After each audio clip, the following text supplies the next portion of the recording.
Welcome listeners to another episode of Camo's Mirror. I'm your host Camo, and with me today is creativity expert Solomon, a celebrated coach known for his innovative approach to unlocking creativity. Before we get started, please remember this podcast is for educational and informational purposes only.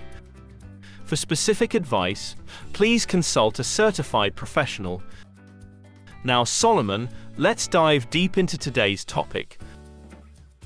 What if the key to unlocking your full potential wasn't only about learning something new, but also about rediscovering the creative powerhouse you already are inside?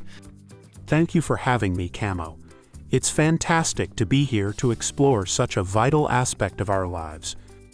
To kick things off, Solomon, how do you define creativity?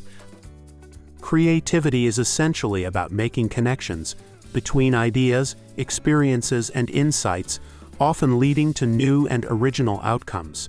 It's about seeing possibilities where others see a dead end. That's a great way to put it.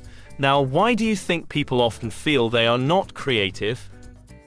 A lot of it has to do with how we define creativity.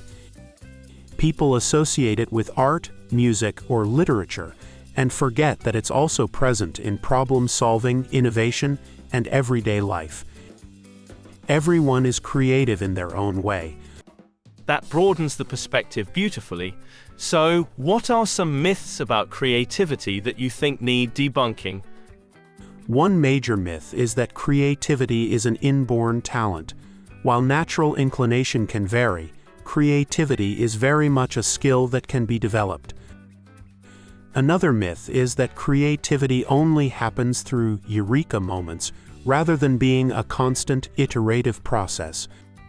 You mentioned that creativity could be developed. What do you see as the main barriers to this development?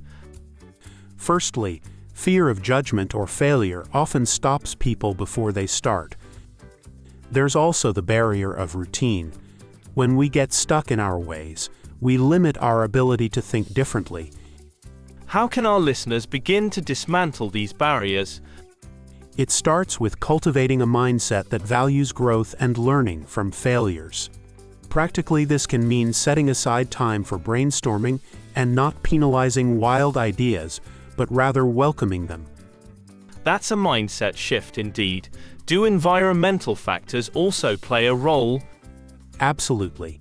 The environment can either stimulate or stifle creativity. Clutter, noise, and lack of resources can be detrimental, whereas environments that are vibrant and resource-rich can serve as catalysts for creative thought. So let's get practical. What daily habits can listeners adopt to cultivate their creativity? One effective practice is to keep a creativity notebook. Jot down ideas, thoughts, sketches, anything that comes to mind without censorship. Another habit is to dedicate play time, whether that's playing an instrument, painting, or coding games. Just something that gets the brain working differently.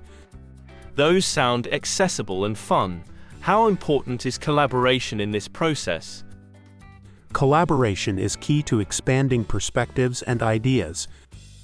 When you share and refine ideas with others, you open up to new angles and insights that you might not have considered alone.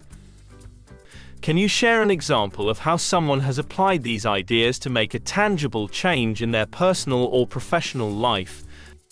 Certainly.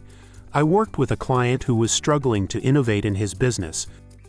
We revamped his daily routine to include walking meetings and team brainstorming sessions with no ideas off limits. Over time, his company developed new services that significantly boosted their market standing. That's inspiring. Now, for those looking to deepen their understanding of creativity, are there any resources you recommend? There are several great books and websites. For starters, Creativity, Inc. by Ed Catmull is a fantastic read.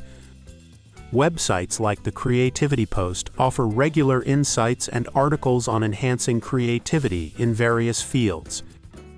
Moving into more advanced territory, what are some sophisticated techniques people can use to enhance their creative abilities? Techniques such as mind mapping can help visualize and connect ideas in novel ways. Also, practices like meditation and controlled daydreaming can help clear mental blocks and foster a fertile ground for creativity. Excellent suggestions. As we start to wrap up, could you remind our listeners where they can find more about your work? I don't have a personal website or social media, but I frequently collaborate on projects and podcasts just like this one.